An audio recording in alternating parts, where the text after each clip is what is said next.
Hello, everyone. Welcome to chapter 8 for capital gains. This is video 5 of module 1. We've been talking about calculating capital gains, figuring out capital gains and losses. This video is going to be about the principal residence exemption.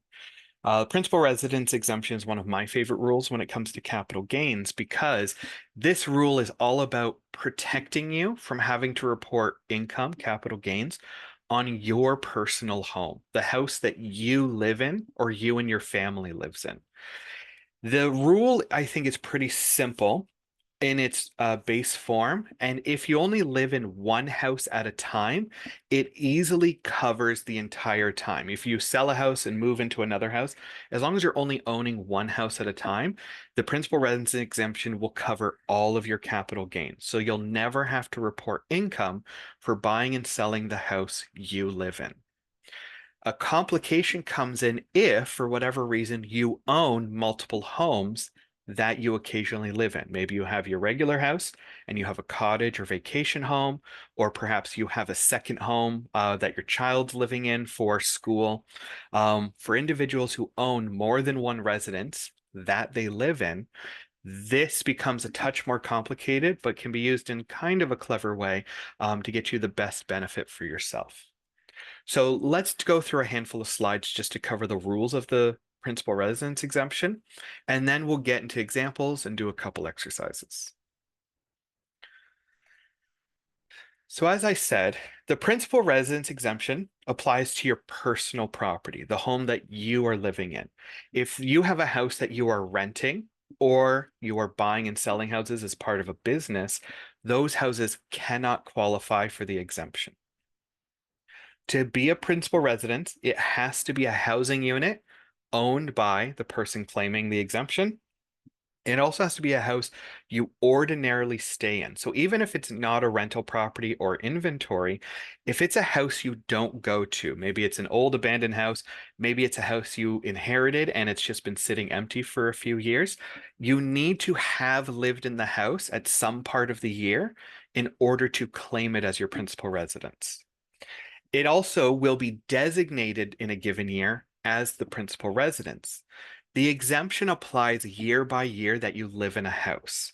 So if there's a year where you stayed in multiple houses, you designate one property for the exemption and it cannot be distributed to the other properties. Say in 2012, I had my house, my child was living at school, so I bought a house for them to stay in for a few years, and then I had a family cottage. Once I choose my house for the exemption, or once I declare it, then I cannot use the exemption for that year and the other two houses. But in 2013, I can choose a different house. So we really have to, whenever we sell a property, we have to identify which years we are applying to a principal residence. Now, only one taxpayer per family unit can designate a property. So if I live in one house, my child lives in another, and my spouse is living in the third, I can't pick one and then my spouse pick another. We can't protect all three that way. We are still a family unit, so we can only choose one house at a time. So once I sell a house and I designate I'm using that year's exemption, then that exemption's unavailable for the other houses. Um, so whenever we buy and sell buildings, we are often purchasing the land underneath them. Now, if we have a farmhouse, we might have, here's the house is on a half acre, and then we have 100 acres of farmland. Well, we can't protect all of the farmland, even though we might live in the farmhouse. We're limited to only 1/2 hectare. Basically, just trying to say that the portion of the land required to have a house that sits on it is the amount of land that we can protect with the the principal residence exemption, sorry. Um, so all of that extra land we will pay capital gains on if we sell the overall property. Sale of principal residence, only one property that qualifies as a principal residence, or more than one property that's a principal residence, and only designating one property. So, like I said, as long as you only live in one house at a time, very easy decision, you're picking that house. When you have more than one property, you usually choose your exemption when one of the properties is sold. So you must describe the property sold indicate the acquisition date as well as the proceeds. So basically you say, I'm designating this house. I bought it in 2005. I sold it in 2015. And that is you indicating that for these 10 years, I'm protecting this house's gain. The form for it is T2091, but I don't think we have you go through the sales form. But there is a tax form for designating a property should you have more than one. Yes. So if an individual owns more than one property that qualifies as a principal residence and is designating more than one property, must describe property sold, indicate the dates, do our form. So this is the practice of identifying what we're protecting. If you fail to report disposition, it will result in a penalty of $100 a month, up to $8,000 until you've reported the disposition. Because we're using this rule to protect ourselves from capital gains, the government wants us to document every sale. So if we have multiple properties, when we sell a property, we have to document how we're using the exemption. That allows the CRA to track our transactions to make sure that we're not duplicating the exemptions for multiple properties. So that's why we fill out the Form 2091. That's us saying, I'm using the exemption, and the CRA says, okay, those years are no longer available for other properties. If they didn't it used to be they didn't require reporting, but then they wouldn't know for sure. It's like, well, I sold my personal house, and then a few years later, I sold a personal house. They have no way of knowing exactly how we're using the exemption. So they've put in T2091 just to say, you're using the exemption, please declare it. Okay. Now we're here at the calculation. A is our total capital gain. When we sold our house, we have a total capital gain. We bought it for 200, we sold it for 200,000, we sold it for 300,000. That's a $100,000 gain. But B over C, C is the total number of years we own the house. So I have $100,000. I lived in it for 10 years. That's $10,000 for every year I've lived in it. So we take our capital gain and we portion it to a per year basis. And then B is the number of years we are designating as our principal residence. So C is our total number of years we lived in the house. B is how many of those years are we protecting? So I lived in it for 10 years. I had 10,000 a month, 10,000 a year gain. So if I'm only protecting 8 years, I'm only protecting 8/10 of my capital gain. So of my $100,000 gain, I'm only protecting 80,000 of it. So that $20,000 difference does have to be reported on my tax return, and 50% inclusion, 10,000 will be the income inclusion. We will go through the examples to help show you how this is done. When we choose our number of years, we get to add one. I'm going to jump to the exercise solution. We'll go through the numbers in a minute, but I want to show you how this +1 works. So let's say we lived in our first house in 2015. We lived there for a number of years, and then we moved to a different house. If we didn't get the +1, we would have a year here where we didn't have gain protection. Said another way, in the year we move, there's an overlap between the two houses. There's the house we left and the house we moved into. So since we can only protect one property at a time, we protect house A, and then we'll protect house B with what's left, right? So that means in the year of transition, we would always have this 1 year where we lived in house A and we can't protect that gain. So what the CRA says is, well, when we allocate a certain number of years to our house, we get to add +1. So this +1 is meant to cover transition periods. This allows us, if we lived in one house and then moved to another, this +1 allows us to cover that overlap year and protect both properties so that we will never have a capital gain on our house as long as we're only living in one house at a time. And it's this +1 rule that can come into play that we can use to our advantage when selling multiple properties. So back to the calculation. For D, ignore it. Don't worry about D. In fact, maybe in this video, I will just subtract it. Don't worry about D. We're not going to throw D at you. We're just going to take the gain and then subtract the portion of the gain that's being protected. So if B and C equal each other, if I lived in it for 10 years and I'm claiming 10 years, that means I'm subtracting. B and C is the same number, that's over 1. Capital gain times 1 is the capital gain. So my $100,000 minus $100,000, my gain is fully protected. So it's our total capital gain minus the portion of our gain that's being protected. So the slides go through an example, and then we'll go through the exercises. On January 1st, House A was purchased for $140,000. It was sold in 2022 for $160,000. So we owned the house for 4 years. During that time, we have a $20,000 gain, 160 minus 140.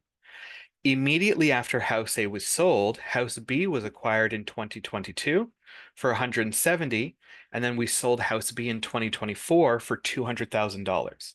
So we have a $20,000 gain for our first house and a $30,000 gain for our second house. House A was owned for 5 years. Sorry, I said 4 because I didn't include 2018. So 2018 to 2024, and then another 3 years up to 2024. With the 1 plus rule, House A will be designated as principal residence for 4 years. That's 2018 to 2021. That 1 plus rule will allow us to cover 2022 as well. We're choosing those 4 years. The +1 allows us to cover the 5th year, and it leaves 2022 onward available to protect House B. So the calculation would look like this. We mentioned that House A's gain was $20,000. We're claiming 4 plus 1. So we claim our 4 years, we get +1, which means B is 5. C is also 5, the total number of years we were in the house. So 5 over 5 equals 1. So $20,000 times 5 over 5 is $20,000. So our total gain minus our total gain equals 0. So an individual selling a home claiming the principal residence exemption would not designate to include the year of sale given the 1 plus factor. So we don't need to add the year of sale. That +1 covers it. And then that year is the same year of purchase for another property. It allows us to reserve that exemption for the next house we live in. Okay. So that was me talking through the calculation. Hopefully doing the exercises will help drive home the steps we take in figuring it out. So Mr. Zaman purchases his first home in 2015 at a cost of $289,000. In 2020, his home is sold for $309,500. So whenever we're talking about the principal residence exemption, we want to know what is our capital gain. So bringing up a calculator, we sold it for $309,500, but we paid $289,000 for it. So our total capital gain is $20,500. Our second home was purchased for $352,000, and then later we sold it in 2024 for $578,000. $578,000 minus $352,000 is $226,000. So there's 2 capital gains we're discussing. Our first capital gain is $20,500. Our second capital gain is $226,000. We had a big jump in those second years. House prices really did go up after 2020. So after the second home is sold, Mr. Zaman moves to a rental property. Determine the minimum income tax consequences of the sale of the 2 properties. So we know we have these 2 capital gains to discuss. Let's see how much of them we can protect. So going back to this chart, each check mark is a year that we lived in a specific house. So from 2015 to 2020, we lived in House A. That is 6 years. In 2020, we moved to House B and we lived there for another 5 years. We already have our two capital gain amounts we calculated, 20,500 and 226,000. So using our exemption, how much can we protect? So that 20,500 is our A. So we have A minus, so our capital gain A minus A times B over C. So our B, so our years claimed is actually, I can do it like this, so our years claimed is actually 5 years. We've used up 5 years, but because we get the +1, that allows us to make up the full 6 years. This is slightly different because I had the +1 on the other side. So let's take B +1. When I first wrote this solution, I put the +1 into house B, but it works out either way. So if we have the +1 on house A, we have B21, which is 5. So we have our 5 years. +1 brings us up to 6. So that's why our numerator is 6. Our total number of years owned is also 6 years. So that's 100%. 6 over 6 is 1. So that's going to allow us to take our 20,500 and subtract the entire capital gain. Half of the capital gain is our taxable capital gain. Half is 0, still 0. So we've successfully protected all of the gain for house A. Because we used the +1 in 2020, that year's available for house B to use their claim. So we claimed 5 years, we owned it for 5 years. So once again, we have our total number here to be 5. So our total gain, 226,000 minus its portion of years claimed, 5 over 5, we get to subtract our entire capital gain. So as long as you live in one house at a time, this process is very easy. We are always protecting all of our capital gain. The complication comes up in periods where we own multiple houses over a number of years. In exercise 2 of today, which is exercise 8-10, Miss Sada owns a house in Ottawa as well as a cottage in Westport. She purchased the house in 2013. The cottage was gifted to her in 2016 by her parents. In June 2024, both properties are sold. I know I'm jumping through the question, but I'm just trying to highlight the years right now. So from 2016 to 2024, we owned both properties. So we need to figure out what capital gains are we dealing with. So our cost base for the house was 126. The house was sold for 698. So 698 minus 126. The house had a capital gain of 572,000. The cottage has 343,500 minus 85,000. So that's the fair market value at the time of the gift. The fair market value of the cottage was 85,000. So even though it was a gift, it's still deemed to have been sold to us at fair market value. So 85,000 is our cost base. So 343.5 minus our 85,000 cost base means our capital gain for the cottage is $258,500. So these are the two gains that we have to work with. So the first thing we want to do is we want to break it down to how much was our capital gain per year the house was owned. So house A was owned from 2013 to the year of sale. House B was owned from 2016 and was also sold in the same year. So we take a look at how many years was the house owned. House A was owned for 12 years. So we're going to take our full capital gain and we're going to figure out our capital gain per year. We have a capital gain of 47,667. House B, we had a smaller capital gain, but we also owned it for a shorter number of years. So our annual capital gain is 258.5 divided by 9 is 28,722. Since we base our exemption on a year-by-year basis, we will want to choose the capital gain that is higher. If we had the cottage owned, or if the house was owned for a lot more years, that means we would be dividing the capital gain over more years, which will make this number go smaller and smaller. But right now, it is the largest capital gain per year. So for every year we designate House A as our principal residence, we are saving 47,667 of capital gain. So it's definitely our priority. So we want to do two things. We want to claim House A for as many years as we can. And the second thing is we don't want to claim it for the last year. And the reason for that is because we want to use the plus 1 year to our advantage.